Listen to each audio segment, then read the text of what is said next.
show starts in 10, 9, 8, 7, 6, 5, 4, 3, 2, 1, go.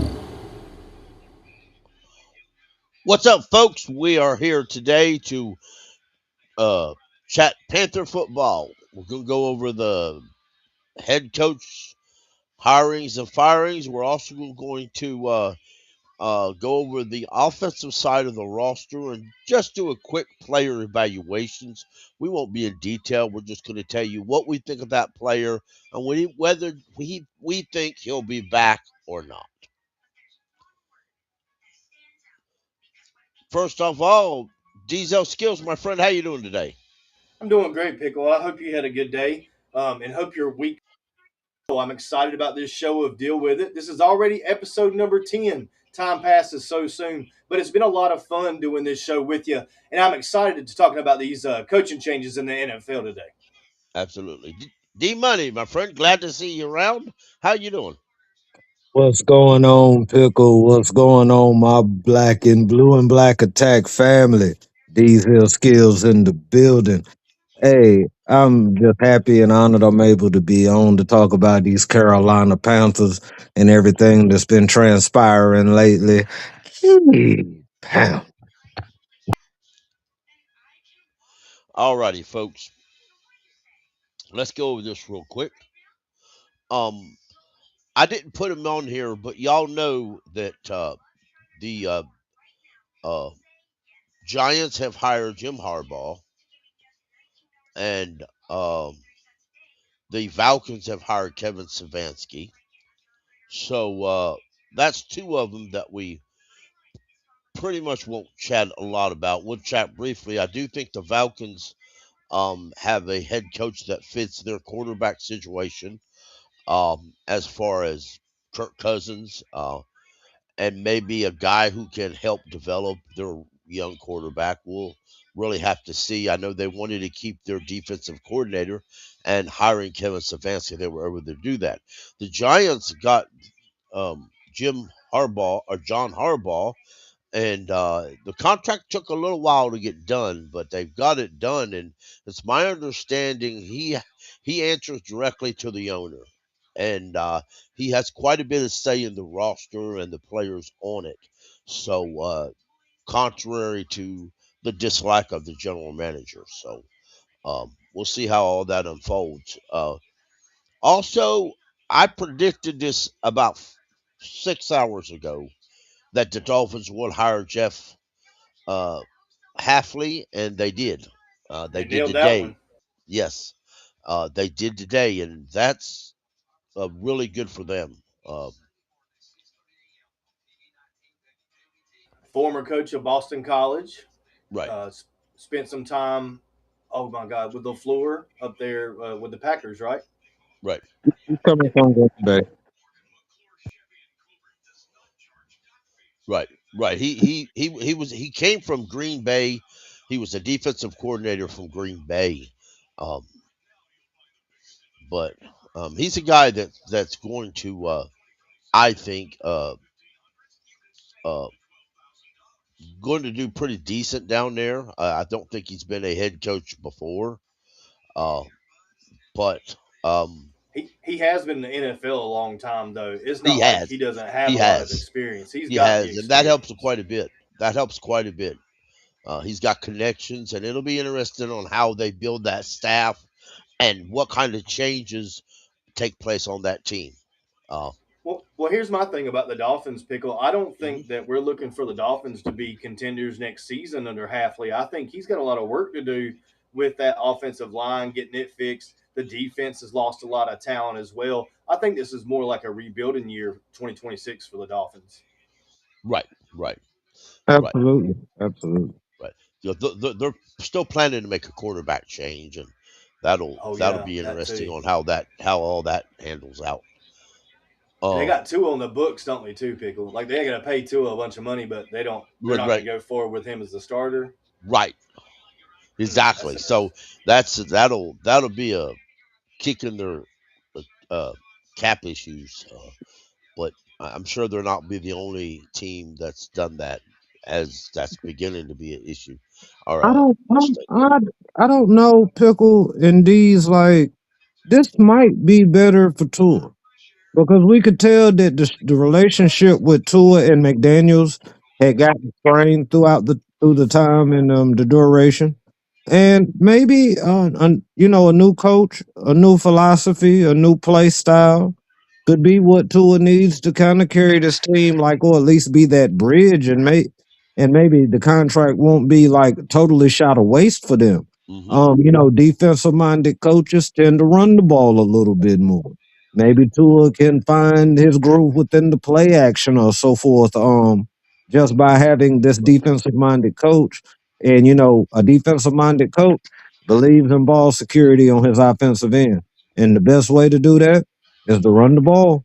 And they do have a franchise running back, and they've had a pretty good running back room. I'm not. I think that they will.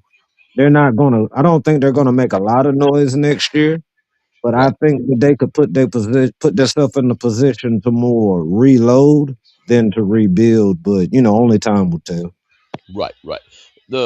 But the guy I'm going to start off with is the Ravens. I think will go with Jesse Minter. He is a defensive coordinator for the Chargers. He's well known to Michigan fans. He knows the Harbaughs real well. I know that they really are impressed with him. They've interviewed him twice already. Oh wow. They really like him quite a bit. There are other folks that are getting interviews, and a lot of these teams are kind of young. And when I was trying to do some investigating and figure this out, a lot of it was really, even a lot of the core beat reporters just have a wild guess, depending on what the team looking for. And I don't think these owners really know what they're looking for. They just want somebody to come in and impress them. So, but I think the Ravens will end up with a young defensive coordinator. They could go offensive coordinator, of course, and if they go offensive coordinator, look for that to be Clay Kubiak or maybe even a guy that I'm not thinking about. So, but as of right now, I believe the Ravens will take Jesse Minter. The Raiders, I've got picking Ejiro Evero. He's been in there second time.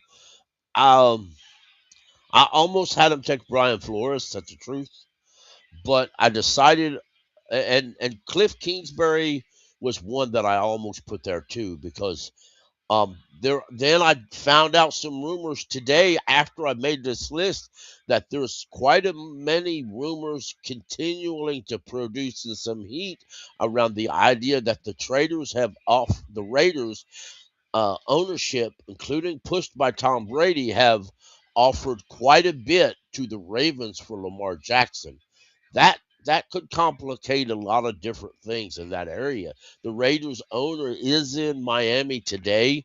That's where he met with some of these folks because they want to meet and discuss who who will they want to figure out, they want to see the quarterback, but they could try to go to a coordinator, an offensive coordinator, to pair with their young rookie quarterback. But you know, I still feel, and a lot of it, I'm being a little biased here. I'll admit that Ejiro is going to go, but Ejiro's had he was in Miami meeting with him, but he's Zoom interviewed with him twice already. So technically, this is his third interview. And he met with them a few years ago when they had the other position, when they had their uh, before uh, Pete Carroll. yeah, before Steve Carroll was hired. So he's met with them for the last 3 years in a row, counting the year that we hired him as a DC. So it's they really like him apparently. Brian Flores, I almost didn't put him there because the Steelers have a history of hiring a young, kind of inexperienced defensive guy, but he has a history there.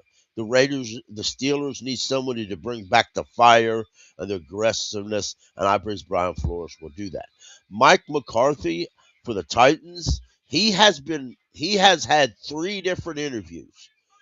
He met with them today for the 3rd time. Once via Zoom, twice in person. They really like Mike McCarthy. I believe the former offensive coordinator of the Kansas City Chiefs is also in for this job. But in the end, I think they've had Mike McCarthy in there so much they really like him. The Browns have repeatedly interviewed Jim Schwartz. I believe that's their guy because they don't want to fire him. They really want to keep him. And I think that they'll end up hiring him because they do like what he brings. And it would be less having to argue with a different head coach to keep Jim Schwartz the guy they want. Joe Brady, I think, will end up with the Bills. He's already there. I kind of think this is a done deal. But the what's the Giants' former head coach Dayball. Dayball is rumored to also be involved in this. I heard that too. So Dayball could float into somewhere amongst these. But if I am, but that's possible. And Clay Kubiak, the Cardinals are one of the few that I've actually found. They really haven't interviewed a lot of people. They're kind of just in the la la land of the whole situation. So I kind of guessworked and put Clay Kubiak there, but the Cardinals are still a shot in the dark. I don't know about. They may be waiting to see who wins the Super Bowl. We know that's how they got their last head coaches from the Eagles winning the Super Bowl and they plucked the defensive coordinator Gannon. It could be that they're going after the same play, Pickle. Maybe they want to see if the Rams can win this thing, Right. or maybe the Seahawks or possibly the Patriots, and maybe even Denver. But I doubt it more so for Denver. Maybe they're waiting for the whole thing to shake out, and then they can pluck one of the coordinators from a Super Bowl team. Right. Right. Right. Right. Also, that Evero situation is like you said, with that being like his 3rd interview for the Raiders, they really might be looking his Right. direction. I'm starting to feel like that now. Um, Getting this many shots, is because the Falcons already picked their guy. He Right. interviewed there, and the Falcons moved right along and didn't go with Right. Evero. But I feel like that they're leaning. The Raiders could be leaning heavy into maybe thinking about uh, hiring Evero. And man, that would just really open the door up for us for a lot of different things that we could do on defense. Right. Especially with, like you said, with a guy like McDermott out there. Wow, what a homecoming that would be, right? Oh, absolutely. And McDermott, I'm glad you brought that up. McDermott may pop into one of these positions. I'm not gonna lie to you. If I was one of these teams that needed a head coach, I'd call him up real quick. Especially the Raiders. He to be honest, because McDermott, and it's what I said on Twitter. Don't be surprised if McDermott don't sneak in here and steal one of these head coach jobs. Because if you're the owner of the Raiders, why would you not go out and hire somebody who's rebuilt a team from dirt to what they are now? And he's Well, and done that's that. that's exactly the premise that we brought in Canales on. Remember, he was the Right. guy that fixed Geno Smith. He was the guy Right. that fixed Baker Mayfield. So we were going to bring him in, and he was going to fix Bryce Young, and he most certainly has. But Right. with Evero having the worst defense in the NFL last year to almost middle of the road squad this year, depends on some of the stats. I know some of the stats were bottom of the league, but we could Right. argue it was almost middle of the road. Either way, it was still vast improvement for a guy that I didn't think had a lot of talent, didn't have a great free agency, and was going to be dependent on rookies, which we did. That the Panthers held their a franchise record number of rookies on the roster this year. So for him to do that with young guys too is very promising for a team like the Raiders, who keep getting good picks year after year after year and can't do anything with it. So a guy like Evero coming in there to give them the structure that they're looking for and could start really building a defense for them that would set the Hmm. ground for an offense that's take for them later on down the road with some more picks in the holster. So yeah, I think the Right. Evero thing is really coming to And, fruition. and you know, Deez, if you're a team and you plan it right, you could get Sean McDermott as your head coach, and then turn around and hire Brian Daboll as your offensive coordinator, somebody to work directly with your quarterback. That's highly possible. Shout out to the Raiders, the Titans, or even the Steelers for that matter. I kind of, for some reason, and I don't know why, I kind of see McDermott to Baltimore. I kind of think Jesse Miller could get screwed in that situation. It's possible, D. It really is. Like I said, Joe Brady, uh, Sean McDermott could walk in and get a job. He won't even. He could probably just do a Zoom interview, and get hired before he even gets there. For the Absolutely. They won't I let him mean, leave the building. yeah, exactly. So because nowadays, and I found this interesting. You know, Diesel Skills and D Money. It used to be that. It used to be that let me get to yeah. It used to be that when you had an interview as a head coach job, you would go to the team, you would talk, and then you would leave. And then a couple days or a week later, they brought you in for the second interview. The second interview was when you know they were serious, that you were on the top of the list or near to the top. Well, now all these teams are doing Zoom interviews.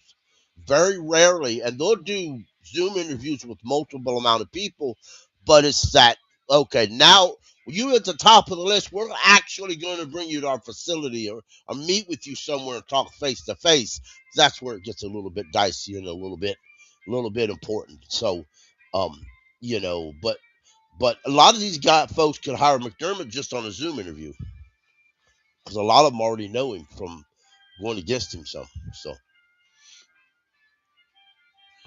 And I still don't know exactly why McDermott got fired. I mean, did the Bills put out a statement of why they were separating ways with McDermott? Because I didn't see mm, anything like that. I just caught the news that Yeah. he was going to be let go. Vic Only, Crucci, the only Vic, thing I kept hearing was the fan base kept saying if they couldn't get over that hump, they were crying for him to go. And they said right? it's kind of been like that the last two seasons, that if Uh, he couldn't get over the hump, they wanted him out. But as far as specific reasons, I couldn't tell you. I was listening to XM Radio this morning, and Vic Crucci, a longtime NFL reporter and insider guy. Apparently, he has connections, and he lives with the Bills or does some radio program or something for him. He said from his understanding, he was on there today, and he said from his understanding, Sean McDermott had been having heated discussions with Brandon Bean for the last 2 months, claiming that he didn't have enough talent on that roster. He didn't have enough talent on the offensive side of the ball or to compete. And he was barely holding it together on the defensive side of the ball. That they had to get more talent. They've drafted too many people and signed too many people to big contracts that don't work out. They need more talent. And apparently the attention got to the owners, and the owners started looking into it. And as these things happen, the owners are already super attached with the GM who they've talked before.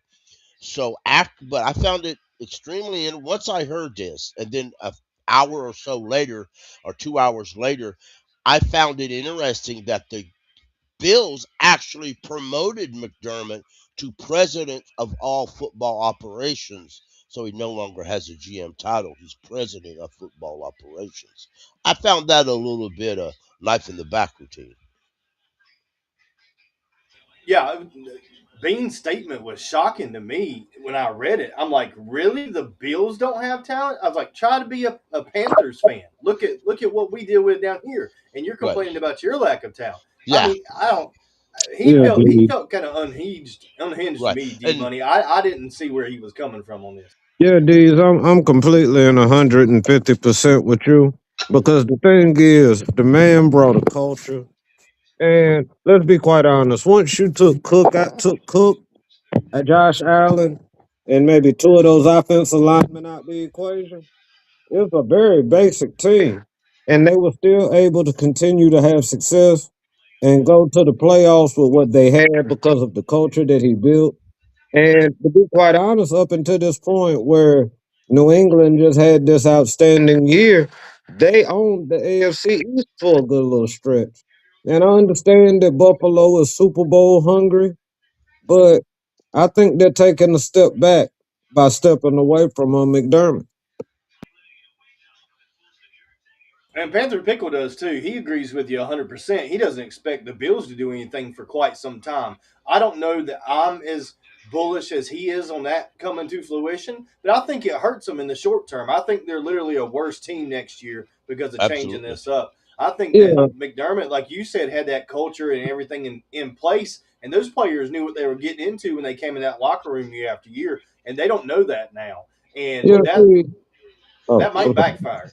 That's all I was Right. going to say. A lot of it, I think it would depend on who they hire. For example, if they go get uh uh not Brian Dabble, uh the ex Joe Giants. Brady or somebody else. Yeah, if Yeah, they get that was Dayball. somebody, Dayball, if they get somebody that's familiar with the culture and could kind of adapt to the culture,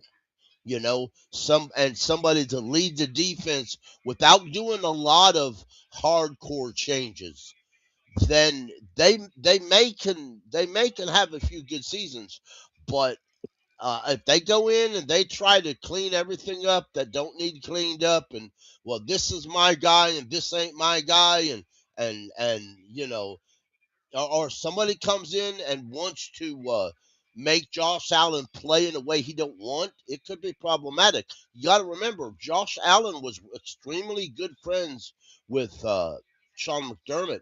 Uh, Josh Allen actually uh, almost wanted uh, uh, Sean McDermott to give him away at his wedding. So, see, my thing is, I think because of the kind of leader that Josh Allen is and right, how he's carried that team, they'll still be able to have what you call a small measure of success. But if the goal in Buffalo is to win a Super Bowl, they have set themselves back tremendously. But they can stay somewhat respectable. But I just don't see where I don't know the coach that I don't know that there's a coach on that list you have there, right? right. That could push the needle more than what McDermott had already did there. I agree. I agree. I do agree. I think firing McDermott was one of the worst things the Buffalo Bills did.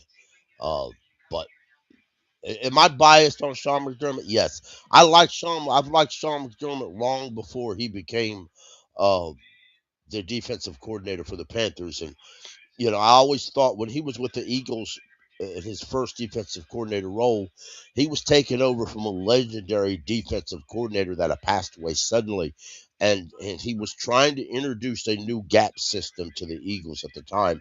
The Eagles defense did not like it. They were always had this range of freedom on the veteran defensive staff, and he run into a lot of conflict with that.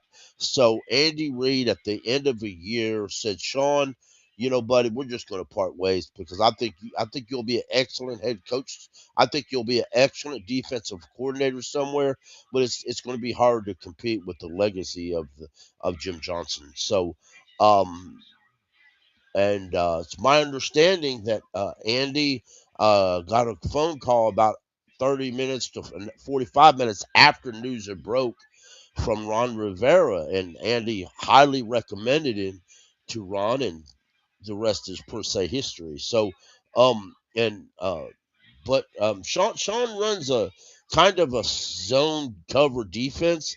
He runs a lot of soft zone, but he doesn't stay in soft zone all the time. And he runs a base 4-3 defense, which is a little different than we run. But would I enjoy having Sean McDermott back as a defensive coordinator? Yes.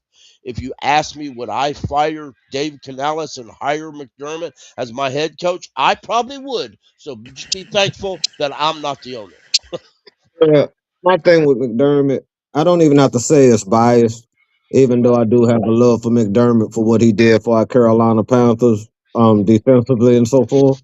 But the most important part, he's proven.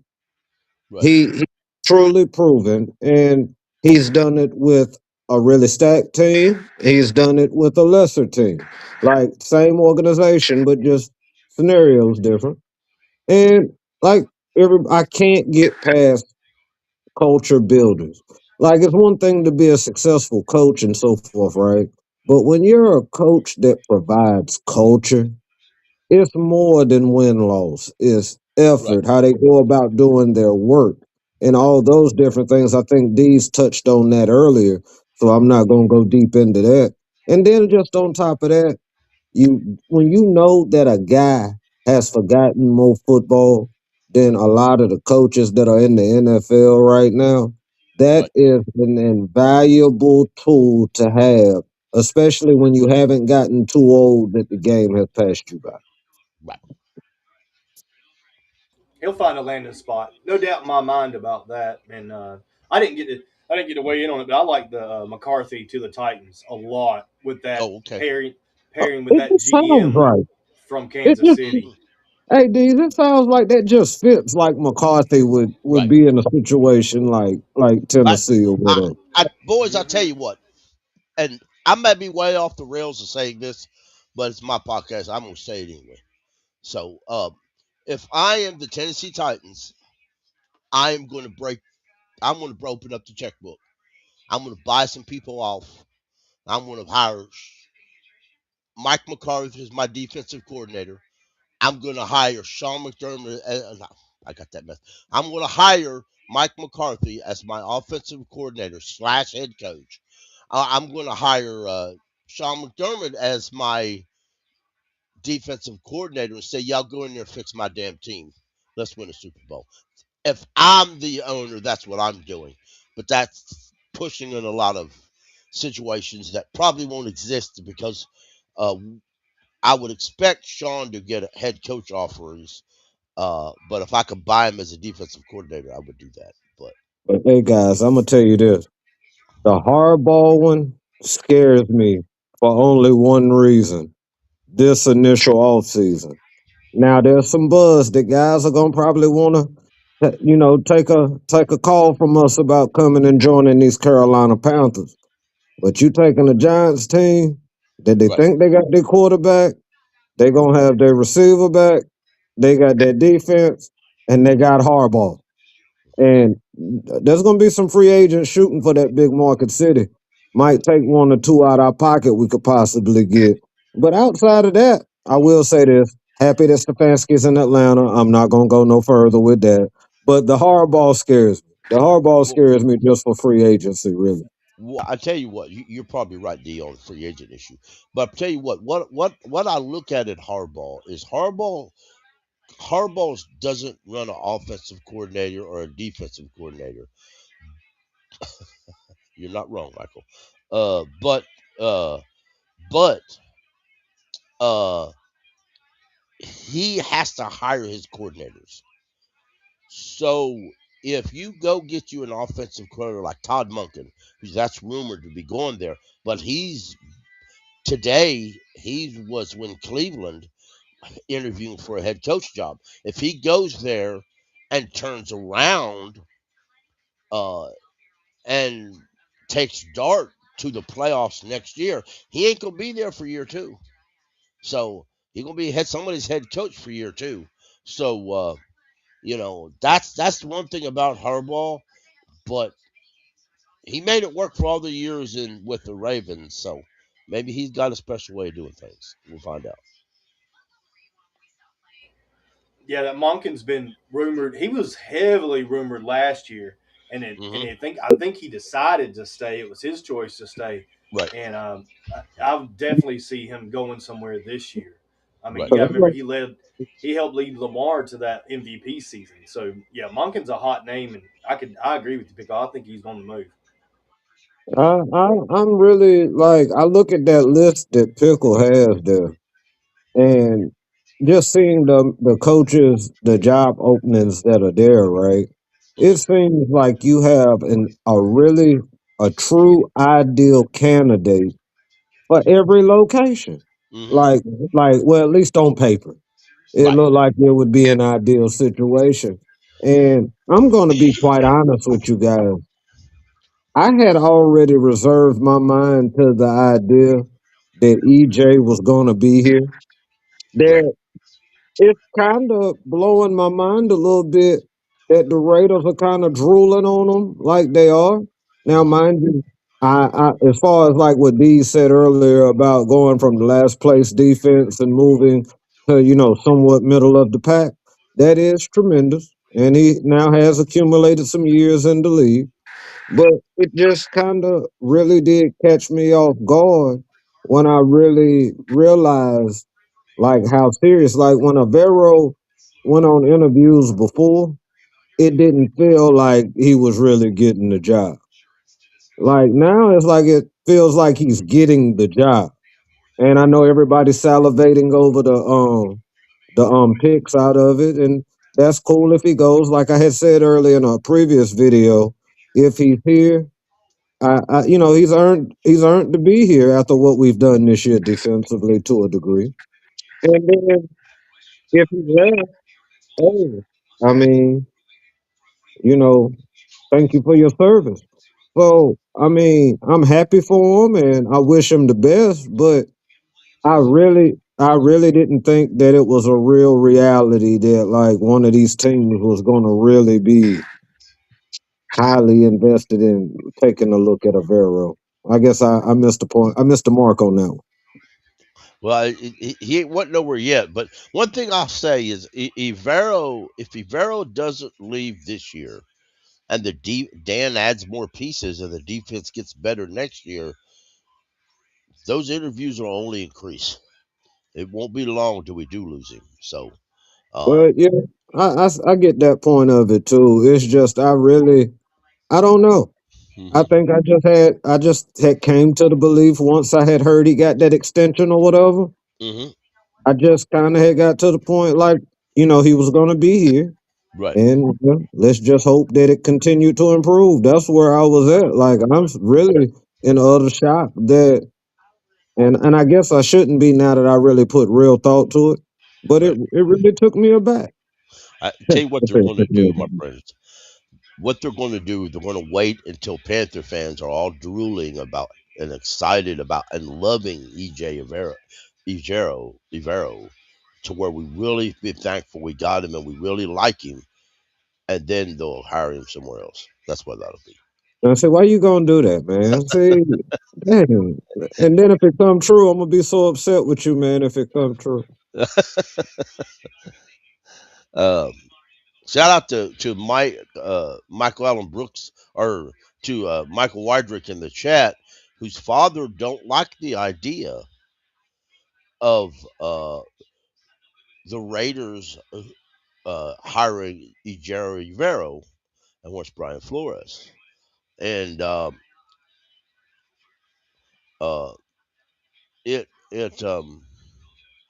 and it, Panther gal 73.99 uh, uh, says, I ain't that excited about Canales or Evero returning. She just don't trust him. I can't say he's out of one, but, but let's look at this positional analysis, guys. All right. I might have should have blowed that up a little bit, but Yep, we're um, going over the offense tonight. yes, just Absolutely. the offense. We'll do the defense next week. Uh, yeah, and if Evero changes, that'll make next week's discussion a whole lot more hearty. So I'm gonna start at quarterback, and I'll go to Bryce Young and Andy Dalton.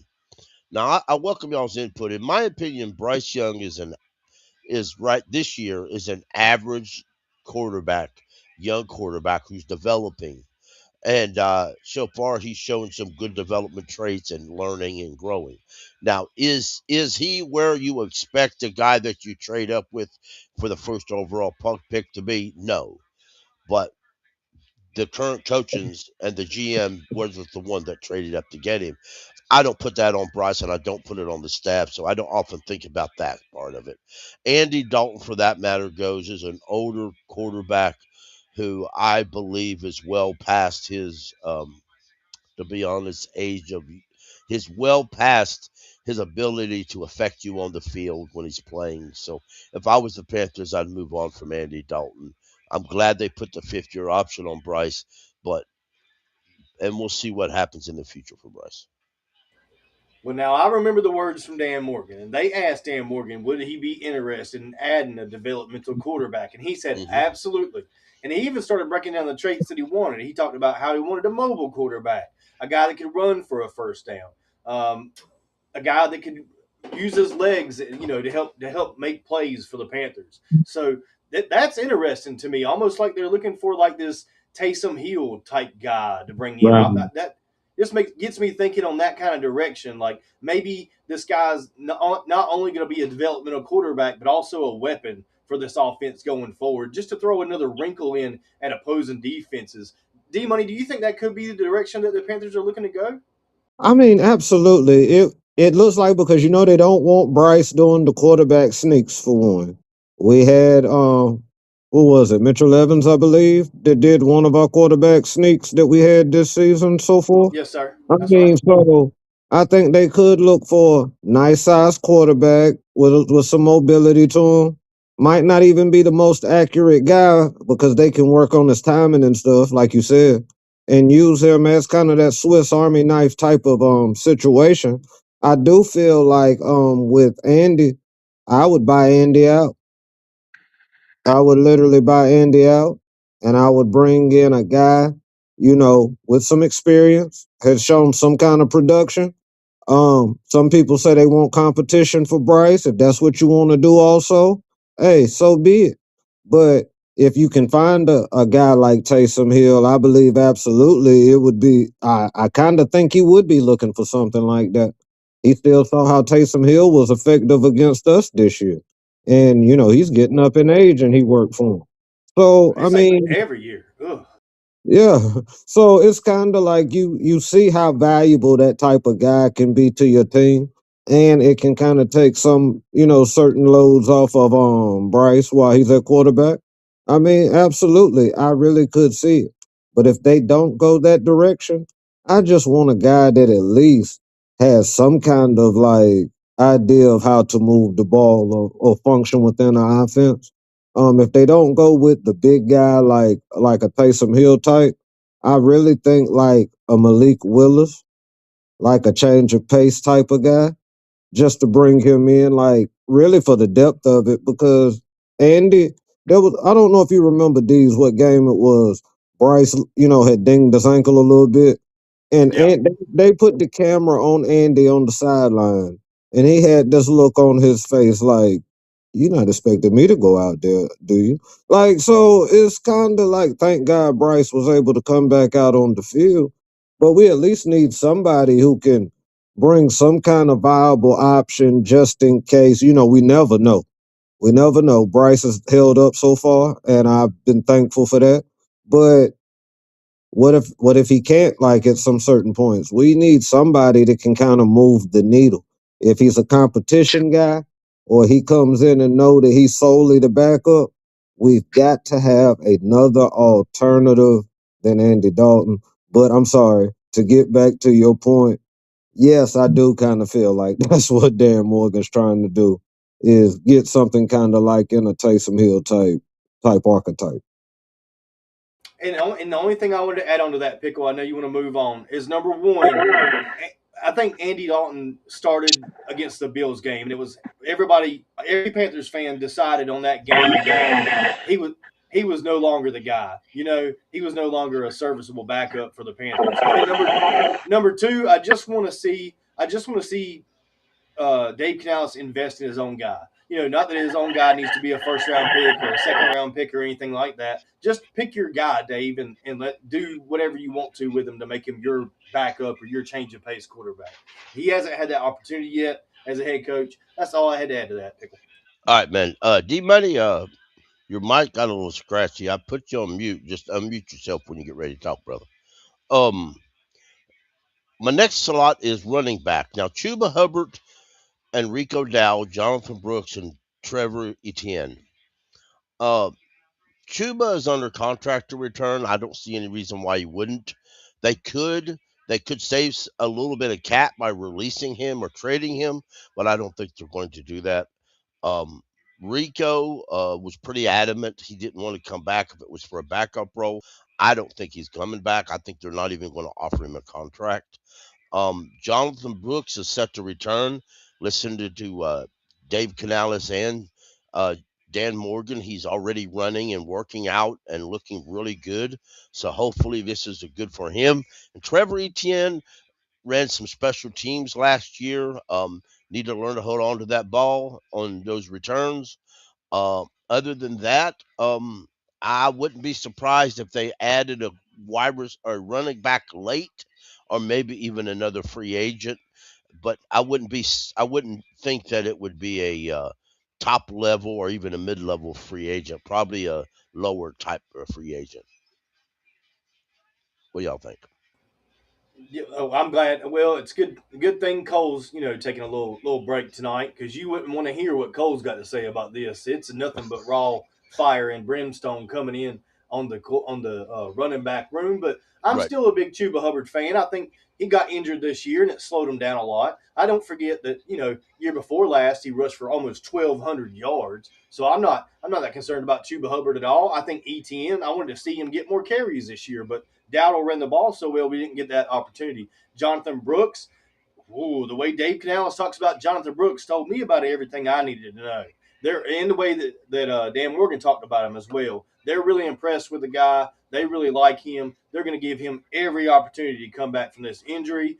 And like you said, I agree with what you're saying. I don't think Rico wants to return. I think he wants to be a featured back somewhere and get a little bit of security in the NFL and in his financial future with a team. And I don't know that the Panthers are going to give that to him. Definitely not the lion's share of the carries. We saw he was dissatisfied with how they had decreased this season in his kind of locker room exit interview. So, and he didn't know the answer for it either. That was another big thing. He didn't know why he wasn't getting any more carries. That's what he said. So, if he feels that way about it, I don't see him returning either. Certainly not out of the realm of possibilities, but I think we're going young at halfback, and I would look for us to add a veteran free agent and possibly pick up another one in the draft late, like third day 3 pick. So either one of Right. those is on the table, and so they'll add a little more competition to the run. Absolutely. Um, Tight end, and this may shock people. Tight end, y'all. I like my tight end room exactly the way it is. I would bring back James Mitchell on a extension, a small extension, maybe another 1 year deal if he'd take it, and I wouldn't change nothing on off this entire tight end room. I wouldn't add anybody, and I wouldn't take anybody away. But if I added anyone, uh, J- Jatavian Sanders would be guy I'd take away. That's just a fact. But like I said, I wouldn't add anyone, and I wouldn't take anybody away from this tight end room. I I thought wanted to see more James Mitchell. I'm with you. right, right, yeah, exactly. I would like to see more of him. Evan Mitchell will grow. I think he'll turn out to be a good piece. Tommy does what Tommy does. He's not a guy that you want to go into the Super Bowl with as your tight end, but he's also a pretty good blocker and just plays that number two tight end role really well. Jatavius Sanders has to learn to stay healthy. He also has to learn. I think he needs to go back and put that weight he lost back on in strength, and I think he needs to learn to block a little bit. And I think that would be help him entirely in his career. And I wanted to point out Panther Girl's comments here. She wants some star power at tight end. And let me just point out that me and Panther Pickle are probably in the minority here of how we feel Right. about this tight end room. We like where We we're are. at tight end because we feel like we're developing and growing, and what we could be could become that. But many Panthers fans, like Panther Gal, feel that way. We need Mm-hmm. to look for a veteran, somebody that's more of a receiving threat, someone who's dangerous in Mm-hmm. that capacity to come in here and really run down the seam is one of the things I hear a lot. We want a tight end that can get open down the seam, and and that's what fans are wanting, Pickle, and that's just the Right. facts. But I think we've got the potential. We got enough potential in there. We can grow into it. But that's just our Right. opinion. Right. And I understand that. I do. But like I said, if I looked at this tight end room, some folks says, well, we'll keep Chatavian as a number two. No, this ain't a spread option. This ain't a spread option offense. You need if you're going to have a number two tight end, he's got to be someone that can block a little bit. And Chatavian ain't no blocker. So if you bring in a high profile tight end, I don't see any reason why you keep Chatavian Sanders, why you keep him around at all. So um, I look for a trading partner if you can find one for him, if that's what you do. But that's my opinion. Yeah, we'll Um, see what the Panthers do. Right, right. Again, D Money, brother, I welcome your input, but you had some background noise, so I put you on mute. But you'll have to unmute yourself, my friend. I'm here. All right, man. I was just listening. Okay, But as far as the tight end room, right, I'm pretty much 75-25 with you all. Uh, I like where we're at. I think we could utilize Sanders, but in the way right, they're trying to, right, it's not the right way. But I do feel like he's a guy that can go up the seam. We've seen enough tape in college of him making plays down the field. I just don't think we really called many plays for our tight ends down the field this year. But as far as where our room is set, I'm happy where they're at. If they was deciding to make an upgrade or something else, I could run with it too. But like I right, said, that's 75-25 for me. I'm more 75 staying put where we're at. right. Um, All those let's. holes on defense is what we're thinking. Is what it sounds like. It's like we're thinking about the Yeah, defense. exactly, Yeah, exactly. truthfully, that's a lot of where my focus is this off season is Right. bolstering our defense. Okay, I'm going to go to left tackle first. It's going to be the biggest issue with Icky's injury, folks. I'm going to go out and Icky wasn't horribly bad, but he still had issues at certain times with pass blocking. So if I'm the Panthers, and it would be a slight of a scheme change, but I feel Dave Canales really wants to pass the ball. And I'm fine. Let him have his offense the way he wants it. And if you don't really want to run the football, fine. Go get you a pass blocking left tackle in the free agency, preferably, or the draft, preferably free agency, and pass the ball. You'll deal with Icky's when Icky gets healthy. We'll deal with him later. And Josh Nyman is going to be a free agent anyway, so I would welcome Josh Nyman back, but I definitely would not overpay. Fact is, I would pay him less than what he got the last time. So that's just my opinion. So just Um, to expand a little bit, D Money, I'll hand it right to you. So with that injury to Icky is bad. Like it's hard for players to come back. It's about a 50-50 thing. Sometimes they do, sometimes they don't. And when they do, most of the time they fail. And that I'm not saying that Icky can't do it. It can be done. It's just hard. It's very hard. He's gonna have to work harder than he ever has in his life. Quoted from Jimmy Graham because he went through the same injury. Um, for this, yeah, you either find a guy, you either have a guy in free agency that falls in your lap, or you draft for the future here. And I'm fine drafting for the future, considering where we are in Taylor Moton's career. Like we need tackles coming and coming soon. So if they wanted to spend a really good pick on it, I'm with it. And if they want to allocate some money in free agency, that's fine too. Either way, D Money, how are you feeling about it? so basically, my whole mindset once found out what the injury was, I've seen guys that are leaner and way less go through that type of injury in the sport of basketball. They don't even have to use that same type of torque, and they were nowhere remotely the same. And we're taking this mass of a man. and his whole game is to push and to dig and to drive. Like I don't doubt he can come back, but I also would be thinking in the back of my mind he could re-injure at any time. That's going to take screws and so forth. He's going to lose quite a bit of time. So I mean, as much as I've loved what Icky has done for us, if we could go out into free agency and also go into the draft and get some quality tackles into the building, I'm all for it. I hate to have to speak like this because I like to talk about it in the human element of it. Mhm. But that money that we would have paid Icky can now go to some other places on the team. To be quite honest with you, I hate to put it in that kind of framework, Right. but they're not going to pay him what they were going to pay him before this injury. So there's going to be money available now to kind of help still upgrade some areas. Unfortunately,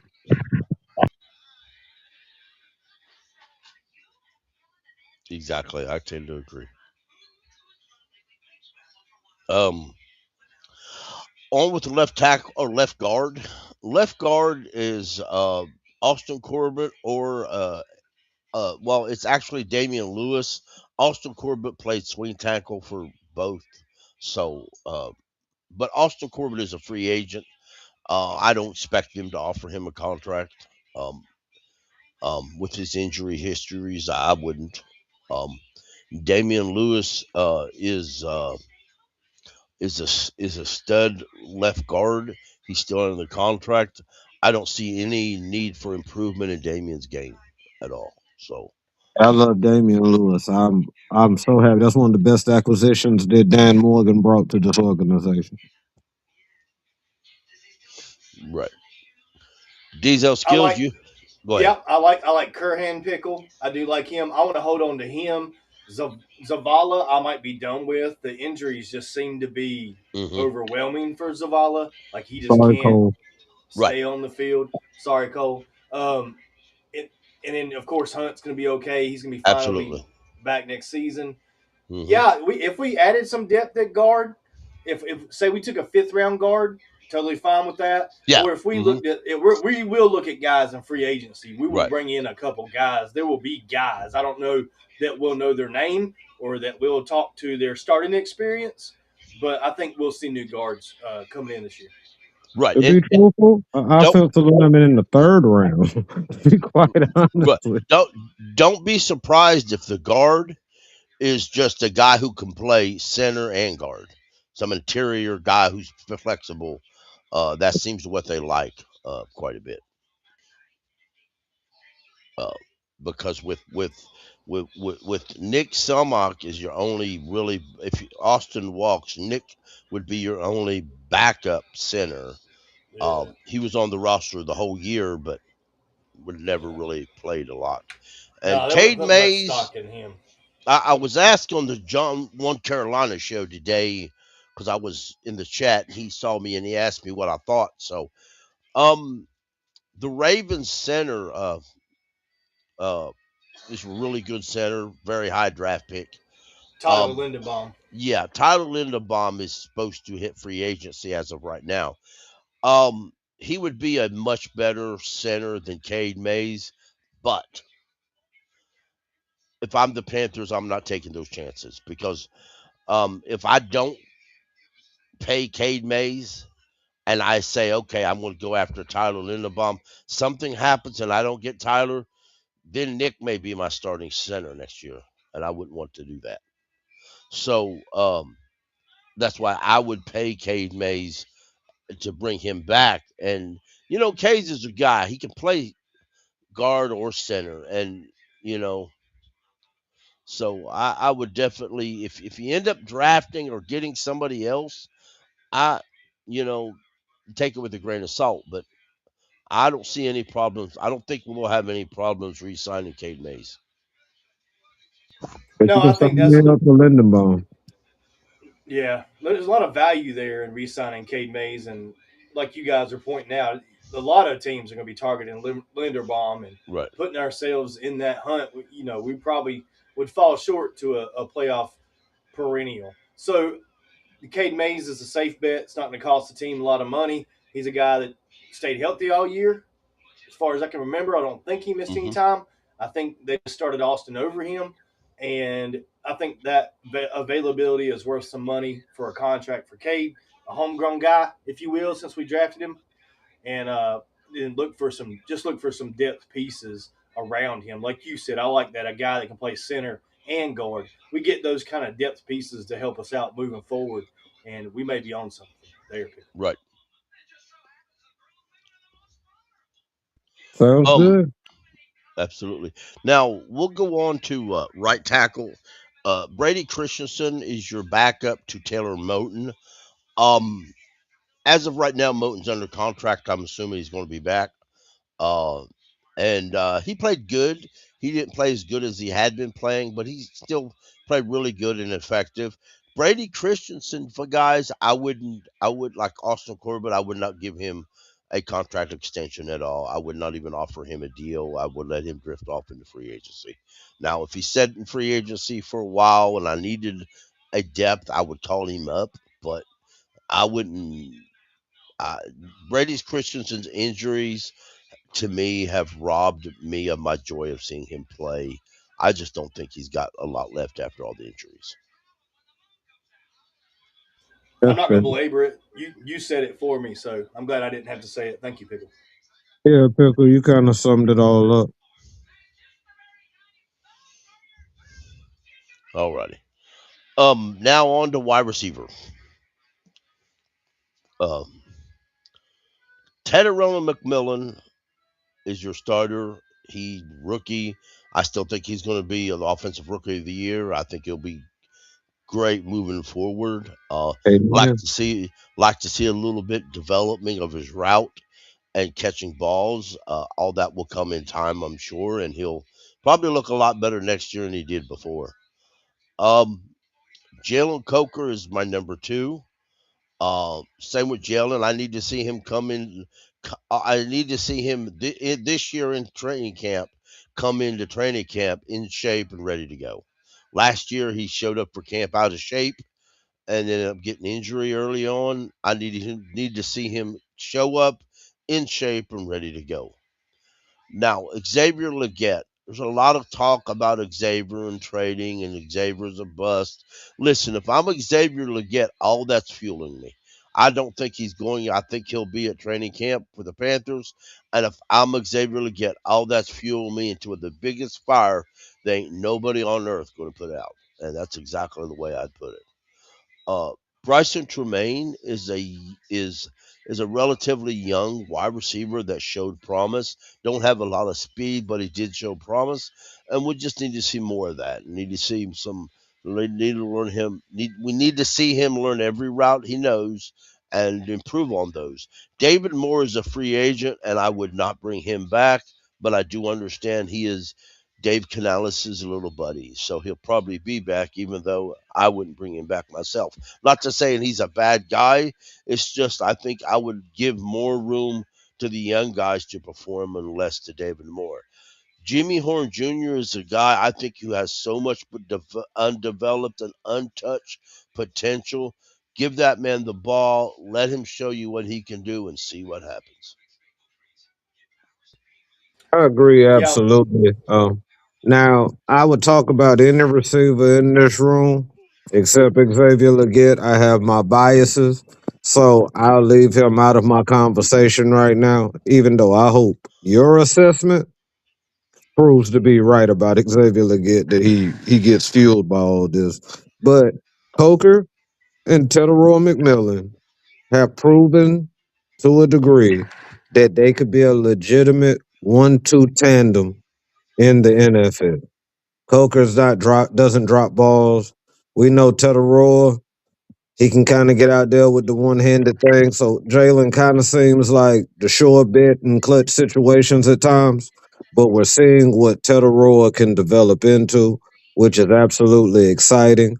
Bryson Tremaine, we have so many advantages with him, like the run blocking also, off on the perimeter and different things. You can utilize him in special teams. I like the kid, to be quite honest. And as far as when it comes to like Jimmy Horn Jr., I'm totally on board with you. I think you just got to find different wrinkles to get the ball in his hand. I don't care if you got to hand it to him. It's got to be an RPO. It's got to be some kind of option type play, wildcat. I don't know. Just get the ball in this young guy's hands, and I think it'll really benefit us. If I'm not mistaken, didn't they quote Dan Morgan when he was saying, like, when he was looking for a running back, he was looking for that guy that could take it to the house, and Right, that guy, like, they were looking for that guy. They right, might not. Well, he can get that, but I think you can get that explosiveness from Jimmy Horn Jr. But that's my take, really, with the receivers. I was excited about him coming. I kind of disappointed that we didn't use him like I thought we would use him. right. But in that same breath, I'm thinking of how this team, the maturation of this team, and how they're evolving. I really just want to see like different, unique ways with that type of speed and that wiggle that he has. I Hmm. really want to hope that they can find a way now that they know what they have, that Right, they'll start to use that to our advantage. right. Exactly. These are skills, my friend. Tell me what you think. Yeah, I don't want to beat a dead horse too bad, but the wide receiver room probably should be upgraded. Just to be honest about it, Absolutely. just It's looking at the possible. Hmm. roster, it probably should be upgraded. Let me tell you this: I couldn't be any more happy that the Carolina Panthers drafted T Mac instead of Walker. Now, I thought we were going to draft Walker. I thought that'd be a great pick. He had a good season, but he ended up going to Atlanta. But instead, we drafted McMillan, which I didn't think we would do, and I'm so happy I was wrong. I've never been so entirely happy that I was wrong. That guy come in here, he set our rookie franchise record and did it very convincingly, to be honest. It was really convincing. The way he ran after the catch, we didn't see other guys do that. The way he come down with the balls, we didn't see many other guys do that except for Coker. The guy played out of his mind, and I'm super glad that we drafted him. And looking at the roster now, you've got a guy that you're trying to develop. They still believe in Excel. I know that for a fact. He's going to get more opportunities, but you got David Moore, who's just kind of a roster filler kind of guy, a guy who does have reliable hands, a guy that you could use if somebody gets injured. Then you got Bryson Tremaine, who's developing and growing, and yes, we saw him do that a little bit this year, but it wasn't a whole lot of receiving. It was a lot of blocking and a lot of special teams from Bryson. So Bryson's going to be back. He's going to be playing special teams for sure. And like y'all said, both Jimmy Horn Jr. is a guy that needs opportunities. Why would you go out here and grab you a? Well, I mean, there's nothing wrong. They might do it. They might go out here and grab another speed guy, but you got a speed guy that we need to start utilizing now. And it's getting back down to that vertical passing attack that we saw come on with the Panthers later on this season, and against especially against the Falcons this year. So let's upgrade the wide receiver room somewhere. I'm not going to dive into the details of what I think we need to do and where we need to do it, but anywhere between 3, 4, and 5 wide receiver, we need to bring somebody in for competition. Let's just look at it that way. You Right. could go with a veteran or you could go with a guy that you draft. Either one. But let's add some competition at wide receiver spot 3, 4, and 5. And hey, if the opportunity presents itself, maybe we add a guy to add some competition at number 2. Because to be honest, for this team to really be where it needs to be and go to the playoffs every year, like you want sustained success. I've heard you say it before. That's what you desire is sustained success. We're going to need Hmm. about better wide receiver core, and it needs to at least start at the number 3 and number 4 wide receiver. Right. Absolutely. Absolutely. Listen, um, I'll be honest with you guys. If you go get a guy and he pushes Jalen Coker out of the way and takes that number 2, so be it. Absolutely, so be it. Because uh, that's part of the NFL competition. Will be success or failure, one of those others. And I'm all for success. Uh, and however you have to get it. There was a time not long ago, some folks would tell you I was kicking and screaming that we best not draft a wide receiver in the first round. Uh, my stats has changed quite a bit on all that. Um, let's improve the offensive line, improve the defensive line, add some help at areas we need, and see what happens. Dan Morgan is a guy I think who loves to add pieces in free agency, and then that way, when he hits the draft, he can draft the best available player, and he doesn't have to worry about needing it at one position. So, Agreed. So, Great assessment. right. Well, folks, that's wow, kicker. I wanted to do kicker on this real quick. Kicker, and our returners are on offense, so I still accept Jimmy Horn Jr. and Trevor Et to perform their kick return and punt return duties, and just develop in that way. I do think that JJ will end up, the long snapper will be back. Uh, Dan said on WFNZ he'll have a contract as long as he can play. And also, I think our young kicker is doing excellent. Signed a 3-year deal. I think he'll be a lot better next year than he was this year. I can't recall the last time we've had such a good rookie kicker. You might be able to, Pickle, but he had a great year. Fitzgerald did. Right. He had a fantastic year. So Exactly. I'm perfectly happy with our kicker. And to be honest, I'm happy with our punter too. Sam Yes. Martin. I don't know if you were saving Yes. him for defense or not. I don't guess that's off. Maybe it's offense because that's fourth down, I guess. But I'm happy with Sam He'll be Martin. all right. They can bring him back too. Right. Yeah, I was Exactly. real pleased with Sam Martin, man. Right. Exactly. He's an older guy. He's on a 1-year deal, but I'll bring him back. I think he'd like to come back. So Yeah, we found answers, so I'm okay with that. right. All right, folks. That's what I have for the offensive roster evaluations. Next week we'll do defense. Um, um, y'all And I just want to don't forget to like, subscribe, um, and enjoy the content. We have yeah, lots of other absolutely. videos on YouTube, on the page on YouTube to watch at your convenience. By the way, Yeah, I was going to mention we got 3 podcasts under one roof here at Blue&Black Attack. As of right now, we got the Brotherhood hosted by D Money, Deal With It hosted by Panther Pickle, and of course the Cole Show on Thursdays hosted by Cole. So make sure you're checking those out. I've got them sorted for you. If you missed an episode, you want to go back and watch it. They're all in a playlist on YouTube for you now. So make sure you check out those links to the podcast number 1, and then number 2 to the playlist for the entire episodes of Deal With It, The Cole Show, and The Brotherhood with D Money. Y'all check those out, and thank you for watching. Remember, like Pickle said, to like, subscribe, and share, and let all your friends know, hey, we're on the charge, and this is the Blue&Black Attack. Friday, tune in for that. We are not competing with anyone else who does a show on Friday, but while they're on sabbatical, we are going to fill that void the best we can. So keep pounding and join us on Friday.